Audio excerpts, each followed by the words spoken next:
Galera, vamos avançar mais um pouco no estudo do Regimento Interno TRT Primeira Região? Hoje nós vamos falar sobre os cargos de direção do Tribunal Regional do Trabalho da Primeira Região, TRT Rio de Janeiro. Vamos avançar dos artigos 21 ao 23. Então vamos entender no vídeo de hoje quais são os cargos de direção e como que esses cargos de direção são eleitos no âmbito do TRT Primeira Região. Primeiramente, o artigo 21, ele traz para nós quais são esses cargos de direção.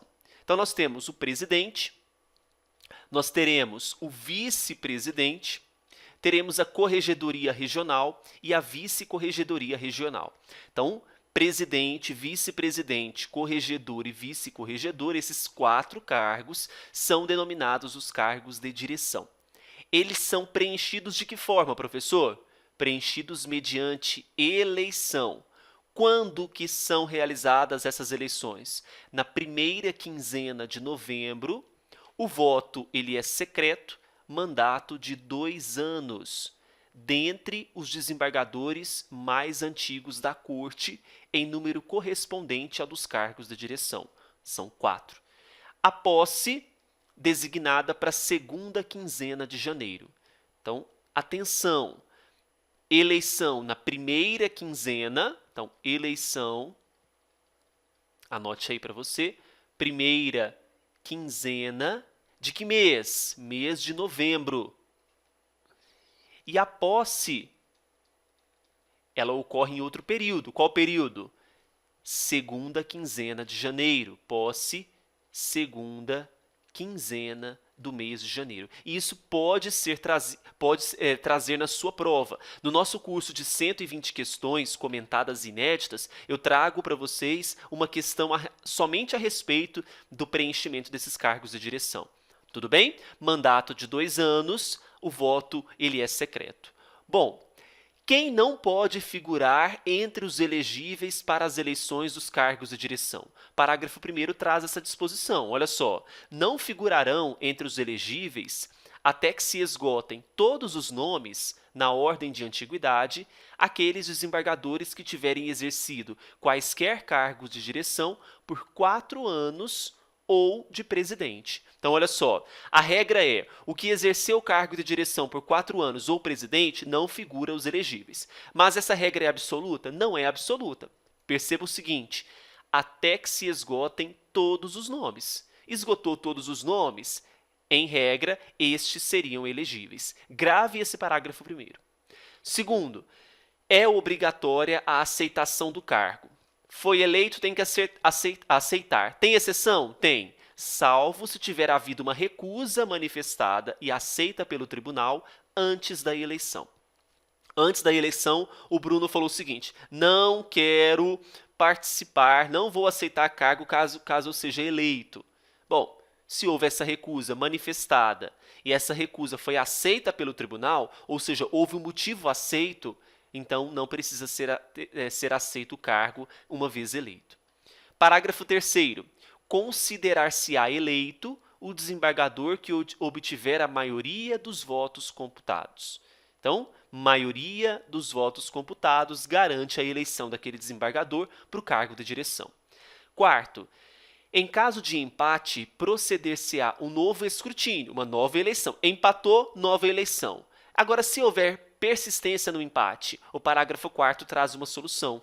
Será considerado o eleito mais antigo. Veja que a antiguidade ela é garantia de muitas coisas dentro do âmbito do tribunal. Parágrafo 5º. A eleição do presidente precede a do vice. Então, primeiro é eleito o vice, primeiro é eleito o presidente, depois o vice, que precede a do corregedor e deste a do vice. Para ficar mais claro, o presidente é o primeiro, segundo eleito é o vice, terceiro corregedor e depois o quarto vice-corregedor. Parágrafo 6º. Somente poderão votar os magistrados efetivos presentes, não se permitindo o voto por correspondência ou procuração. Estou ausente, posso votar por procuração? Um documento que comprou, olha, esse aqui vai votar por mim. Não pode. Parágrafo 7º. Os desembargadores eleitos ficarão vinculados aos processos que lhe forem distribuídos.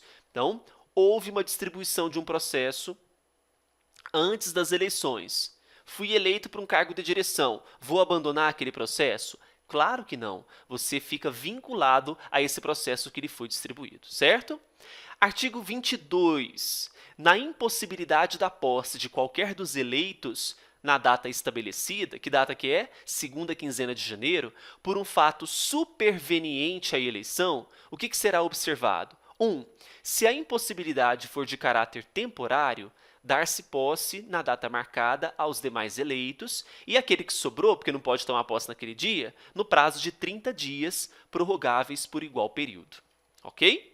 2. Se a impossibilidade for definitiva, não for temporária, proceder-se-á a uma nova eleição para o novo cargo. Eu preciso preenchê-lo.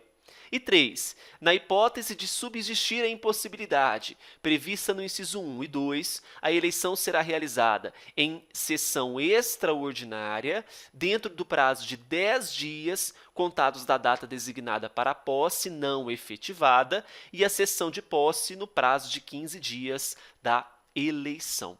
Então, vamos imaginar que deixemos de lado a hipótese 1, caráter temporário, ou caráter definitivo, ou de natureza definitiva. Veja que no inciso 2, proceder-se-á uma nova eleição para o cargo, certo? Para o cargo vago. Agora, na hipótese de subsistir a impossibilidade do inciso 1 e 2, será convocada uma eleição extraordinária, uma sessão extraordinária, para que seja feita a eleição, dentro do prazo de 10 dias, contados da data designada para a posse não efetivada, e a sessão de posse no prazo de 15 dias da eleição. O artigo 23, na vacância de cargos de administração do tribunal, o presidente, claro, o presidente é substituído pelo vice. O vice pelo corregedor. O corregedor pelo vice-corregedor.